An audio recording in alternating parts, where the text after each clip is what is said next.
one of the things that you also contested in the complaint is the jurisdiction of the complaint, because you also mentioned there that the act in question happened during your term as a COMELEC officer, Oo. whereas Ay, dapat the noon complaint niya was ako filed in the pinailan. ombudsman. Oo, dapat noon niya ako pinailan.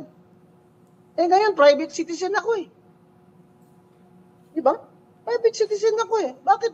Bakit ombudsman ang naghuhusga sa akin? In a criminal case? In a criminal case? Yes, ma'am. Kaya, abot po kami ng Supreme Court dito. Awa lang ng Diyos na ako'y malakas ang katawan ko. Sana wala akong ma-miss na deadline. By the way, kahapon ko lang pala na-receive doon sa aking address dito sa Metro Manila yung resolution. Advance po kasi yung pag-file ko ng motion for recon dahil napadala nila sa isang abogado na abogado ko sa ibang kaso, hindi dito. So, dapat po ang counting ng aking 5 days to file a motion for recon, kahapon.